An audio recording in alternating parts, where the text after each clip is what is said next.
VSEPR इसका full form होता है valence shell electron pair repulsion theory, संयोजकता कोष इलेक्ट्रॉन युग्म प्रतिकर्षण सिद्धांत। इसकी ये सिद्धांत लाया किसने? बहुपरमाणविक आकृति को समझाने के लिए सिज्विक एवं पावेल ने 1940 में ये सिद्धांत दिया। इस सिद्धांत में क्या बताया गया है कि किसी अणु के केंद्रीय परमाणु के संयोजकता कोष में, संयोजकता कोष क्या होती है? बैलेंस, जो लास्ट में अष्टक नियम पूर्ण करने के लिए या तो हम इलेक्ट्रॉन लेते हैं या तो हम किसी के इलेक्ट्रॉन देते हैं। तो किसी अणु के केंद्रीय परमाणु के संयोजकता कोष में उपस्थित इलेक्ट्रॉन युग्म से भरे कक्षक, जैसे कि आप यहाँ पे नाइट्रोजन को देख रहे हो, तो नाइट्रोजन में 7 इलेक्ट्रॉन होते हैं, इसके अंतिम कक्षक में 5, मतलब संयोजकता कोष पूर्ण करने के लिए क्या करेगा? ये अपने 3 इलेक्ट्रॉन या तो त्याग देगा या तो किसी से ले लेगा। तो यहाँ पे ये 3 त्यागेगा।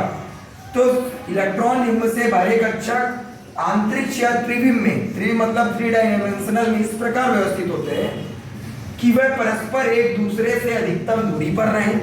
क्या रहे? अधिकतम दूरी पर रहें, जिससे उनमें न्यूनतम प्रतिकर्षण हो।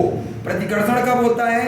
जब हमारे पास विपरीत चीजें हो, या तो प्लस हो या तो माइनस, उस कंडीशन में आकर्षण होता है। लेकिन जब प्रतिकर्षण होता है तो सेम चीजें होती है, या तो प्लस प्लस या तो माइनस माइनस। और इस अवस्था में अणु को क्या होता है? अधिकतम स्थायित्व प्राप्त होता है। तो वेस्पर सिद्धांत के अंतर्गत हम 2 अणुओं की आकृति या 3 अणुओं की आकृति पढ़ेंगे। जैसे NH3 अमोनिया, अमोनिया में केंद्रीय नाइट्रोजन परमाणु कौन सा संकरण दर्शाता है? sp3। sp3 संकरण कब होता है? जब s के 2 इलेक्ट्रॉन और p के 3 इलेक्ट्रॉन।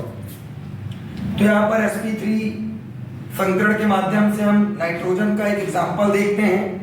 नाइट्रोजन का जो इलेक्ट्रॉनिक विन्यास है वो 1s2 2s2 और 3p3 होता है। तो इसको पाउली अपवर्जन सिद्धांत के नियम से देख रहे हैं कि इसमें 2 इलेक्ट्रॉन, इसमें 3, है ना। तो देखने पर ये पता चलता है कि इसके जो लास्ट के 3 इलेक्ट्रॉन हैं वो अपना अष्टक पूर्ण करने के लिए लोन पेयर ऑफ इलेक्ट्रॉन के साथ क्रिया करेंगे हाइड्रोजन के। हाइड्रोजन के कितने परमाणु ले रहा है? 3। और नाइट्रोजन को क्या करेगा? ये अपने 3 इलेक्ट्रॉन त्यागेगा।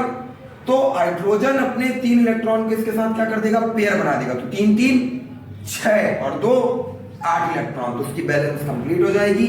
इसलिए इसको लोन पेयर ऑफ इलेक्ट्रॉन बोला जाता है।